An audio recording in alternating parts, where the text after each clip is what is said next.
Mga igsoon, buot kong masayran ninyo ang usa ka tinago nga kamatuoran. Aron dili kamo magpakamaalam.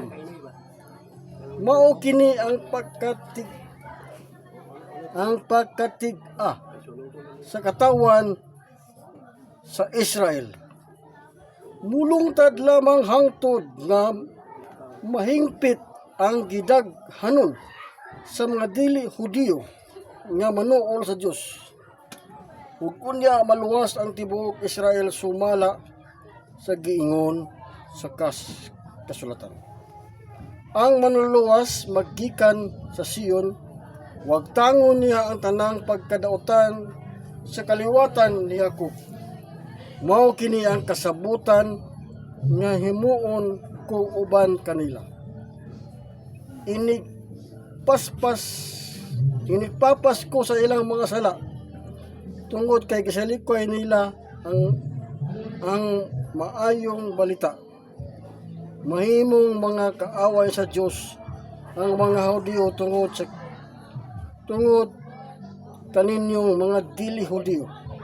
Apan kay pinili man silang katawan sa Dios. Gigugma gihapon sila niya tungod sa mga katigulangan kay dili gayud mausab ang unahuna sa Dios.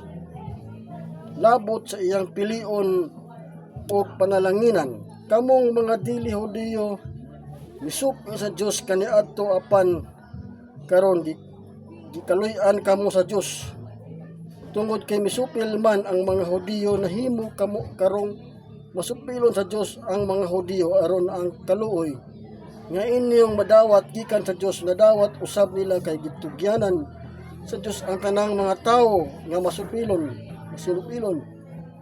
aron ikapakita niya ang iyang kaluoy kanilang tanan. Sa ato pa ang ingon sa Dios nga ang iyang kaluoy iyang gugma sa tawo walay paglubad. Bisag ikaw yung makasasala, pasayloon kaniya kung ikaw mangayog pasaylo kaniya. Ug tumanon mo ang iyang mga sugo ug biyaan mo na ang mga dautan nimong buhat. Sa ato pa ang kaluoy sa Dios walay kinutuban nga mag-uban nato.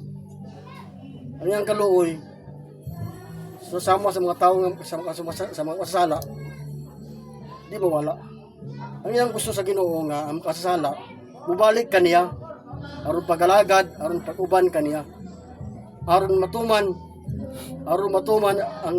ang iyang kabubuton kasugon kamunduan sa Dios aron matuman ang naisulat sa kabalang kasulatan. Yan ang kutob ug maayo kutob.